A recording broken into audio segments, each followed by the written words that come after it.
कौन थे वो राजा जिनको स्वयं रावण भी देता था टैक्स।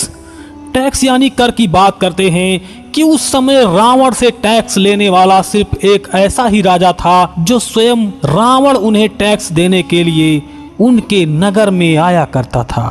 जी हाँ दोस्तों, त्रेता युग में एक राजा हुआ करते थे जो जनक जी के पूर्वज थे। राजा होते हुए भी वो खेती किसानी करके ही अपने परिवार का ध्यान रखते थे, क्योंकि राज्य के लोगों से भी जो भी कर यानी टैक्स लिया करते थे वो उसे राज्य के लोगों की सेवा में ही लगा देते थे।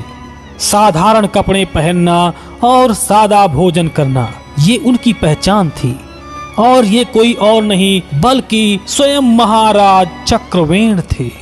एक बार राजा चक्रवेण के नगर में एक बहुत बड़ा उत्सव हो रहा था। तभी नगर की सारी स्त्रियां सुंदर वस्त्र और गहने पहनकर महारानी से मिलने आई। महारानी को ऐसा देखकर वो चौंक गईं और बोली, आप तो पूरे नगर की महारानी हो, आपके पास भला किस चीज की कमी है? फिर भी आप उत्सव के लिए तैयार क्यों नहीं हुई? आपने इतने सादे कपड़े क्यों पहन रखे हैं? आपके कपड़े और आपके गहने तो हमसे सुंदर होने चाहिए, फिर भी आपने श्रृंगार क्यों नहीं किया है? रानी ने उनसे कुछ नहीं कहा, लेकिन उन स्त्रियों की बात को सुनकर बहुत दुखी हो गई। शाम के समय जब राजा चक्रवेण वापस अपने रानी के पास पहुंचे तो रानी ने उन्हें सारी बातें बता दिया। आज मुझे अपनी प्रजा की स्त्रियों के सामने बहुत शर्मिंदा होना पड़ा।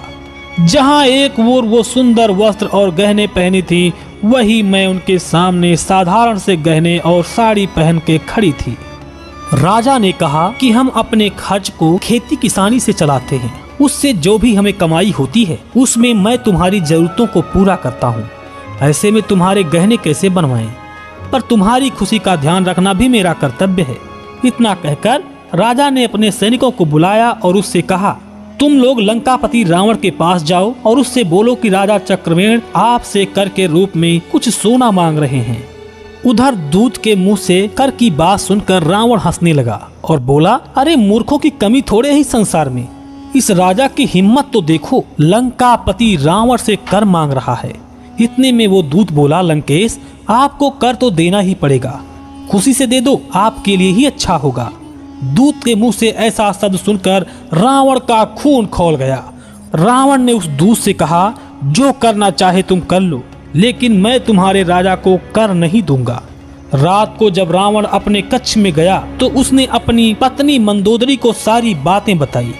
जिस रावण के यहाँ इंद्र पानी भरता और वायुदेव झाड़ू लगाते थे, और भाग की देवी सिलबट्टे पर मसाला पीसती हैं, और शनिदेव उल्टा लटके हैं, और स्वयं इंद्रदेव को जिसने बांधकर अपने महल में एक किनारे रख लिया था, जिसके यहाँ सूर्यदेव स्वयं उसके कहने से रोशनी फैलाते थे, उस लंकेश के यहाँ चक्रवेण नाम के एक राजा सोना मांग रहे हैं। मंदोदरी ने कहा, आप अभी राजा चक्रवेण के बारे में नहीं जानते हैं महाराज, आपको उन्हें कर दे देना चाहिए। सुबह हुई तो रानी मंदोदरी रावण को अपनी छत पर ले गई। वहां बहुत सारे कबूतर दाना चुग रहे थे। मंदोदरी ने उन कबूतरों से कहा, तुम लोगों को लंकापति रावण की कसम है, अब तुम लोग दाना बिल्कुल नहीं चुगोगे। उनके इतना कहने के बाद भी कबूतर ने खाना बंद नहीं किया। तब मंदोदरी ने कबूतर को फिर कहा, तुम्हें महाराज चक्रवेण का सौगंध है, अब तुम कोई भी दाना को नहीं चुगोगे। मंदोदरी के इतना कहते ही सारे कबूतरों ने दाना चुगना बंद कर दिया, लेकिन उनमें से एक कबूतरी ने रानी की बात नहीं मानी और दाना चुगती रही, जिसकी वजह से उसका सर धड़ से अलग हो गया और वह मर गई। दरअसल वो कबूतरी बहरी थी, इसलिए वो मंदोदरी की बात नहीं सुन पाई थी। इसके बाद मंदोदरी ने कहा, स्वामी आपने देखा महाराज चक्रवेण के नाम का प्रताप कितना प्रभाव है। रावण ने कहा, ये जरूर तुम्हारी कोई माया का असर है देवी, मैं नहीं मानता तुम्हारी कोई बात। फिर रावण वापस अपने दरबार को चला गया। वहां राजा चक्रवेण का दूत पहले से ही मौजूद था। उसने कहा, लंकेश आपने कुछ सोचा, आपको कर देना ही पड़ेगा। रावण ने फिर मना कर दिया। उस दूत ने कहा, आप मेरे साथ समुद्र के किनारे चलिए, आपको मैं कुछ दिखाना चाहता हूँ महाराज। रावण उस दूत के साथ समुद्र के किनारे पहुंचा। दूत ने वहां पर बालू से हूबहू लंका के समान ही एक नई लंका बना दिया, जो बालू की रेत की बनी थी। रावण बोला, तुम तो बहुत बढ़िया कारीगर हो, तुमने बालू की बिल्कुल वैसी ही लंका बनाई है जैसी मेरी लंका थी। दूत ने कहा, अब आप बस देखते जाइए महाराज। उस दूत ने राजा चक्रवेण का नाम लेकर बालू की लंका का एक द्वार तोड़ दिया। इधर उसने ऐसा किया और उधर असली लंका का वही द्वार टूटकर जमीन में गिर गया। ऐसा देखकर रावण चौंक गया। वो दूत से बोला, आप क्या कर रहे हैं? उस दूत ने कहा, अगर आप मेरी बात को नहीं मानेंगे तो मैं आपके एक एक दीवारों को, हर तरीके से आपकी पूरी लंका को मैं तहस नहस कर दूंगा, क्योंकि मेरे महाराज चक्रवेण के नाम में इतना ज्यादा प्रभाव है कि मैं जो चाहूँ वो कर सकता हूँ। रावण ने उनकी बात मान ली और कहा, तुम जितना चाहो उतना सोना ले जा सकते हो, लेकिन इस घटना के बारे में किसी से मत बताना। इसके बाद वो दूत रावण से कल लेकर राजा चक्रवेण के पास आ गए।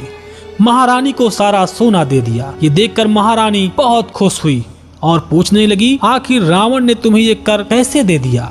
तब उस दूत ने उन्हें सारी बातें बता दी। सारी बात जानकर रानी को समझ आ गया कि उनका असली पति ही सबसे बड़ा धन है। उनकी शोभा उनका पति ही है और दूसरा कोई भी धन नहीं है। दोस्तों, इस कथा से साफ हो गया कि सत्य और धर्म जिसके साथ होता है उसके सामने अधर्म को झुकना ही पड़ता है। दोस्तों, कैसी लगी ये जानकारी हमें कमेंट के माध्यम से जरूर बताइएगा, और अगर वीडियो आपको पसंद भी आया हो तो इसे लाइक शेयर करके हमारे चैनल को सब्सक्राइब करना बिल्कुल भी मत भूलिएगा, और साथ में जय श्री राम कमेंट करना बिल्कुल भी मत भूलिएगा। भगवान श्री राम की कृपा आपके समस्त परिवार पर सदैव बनी रहेगी। जय श्री राम।